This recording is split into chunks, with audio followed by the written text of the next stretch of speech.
आणि जी लोक आरक्षणावरती आर्थिक निकष लावतात त्यांना सुद्धा आंबेडकरवादी मानणार का?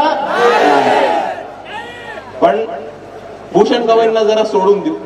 मी बोलल्यानंतर त्यांच्याबरोबर लय वाईट गोष्टी घडल्यात, थोडं त्यांना शांत द्या. तुम्हीच मुद्दा समजून घ्या. भूषण गवईंनी एक स्टेटमेंट केलं आणि त्यांच्या समोर काम करणारा, त्यांच्या हाताखाली काम करणारा कोणतरी एक छोटा चुटपुटिया वकील, त्यांनी त्याला चप्पल मारून मारली.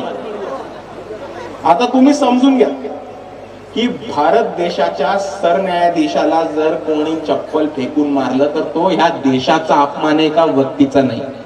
तो भारताच्या न्याय व्यवस्थेचा अपमान आहे आणि तो भारताच्या संविधानाचा अपमान आहे, हे आपण सर्वांनी समजून घेतलं पाहिजे. आणि दुसऱ्या बाजूला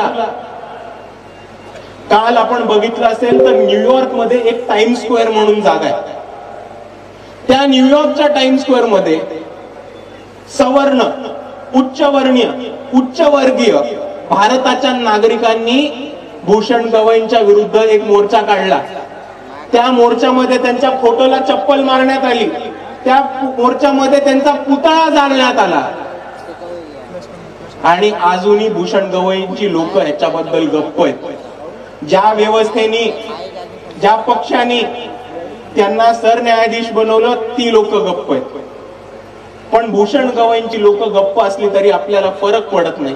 जिकडे जिकडे अन्याय अत्याचार होतो आणि जिकडे जिकडे चुकीचं घडतं तिकडे तिकडे एक आंबेडकरवादी आवाज उचलणार. आणि म्हणून भूषण गवईंची कितीही मतभेद असले तरी त्यांच्याशी चुकीची घटना झालीये त्याच्या विरुद्ध आम्ही बोलणार आणि रडत राहणार. आणि म्हणून या घटनेनंतर मी डायरेक्ट अमित शहांना चॅलेंज करतोय की काल भूषण गवईंची भारताच्या सीजीआयची एफईजी जाळण्यात आली, भारताच्या सीजीआयला चप्पल मारण्यात आलं, त्यांच्या फोटोला चप्पल मारण्यात आलं. हा एका दलित माणसाचा अपमान नाही, हा एका व्यक्तीचा अपमान नाहीये, हा भारत देशाचा अपमान आहे, हा भारताच्या संविधानाचा अपमान आहे आणि हा भारताच्या न्याय व्यवस्थेचा अपमान आहे. म्हणून मी अमित शहांना चॅलेंज करतो की जर तुम्हाला या देशाची सुरक्षा महत्वाची असेल आणि जर तुमच्यामध्ये दम असेल तर त्या एनआरआयचा सगळ्यात पहिले पासपोर्ट रद्द करा. तिथे जे जे भारताचे नागरिक आहेत अमेरिकेमध्ये त्यांचा पासपोर्ट रद्द करा आणि जे जे एनआरआय आहेत त्यांना परत येण्यासाठी त्यांचा व्हिसा रद्द करा.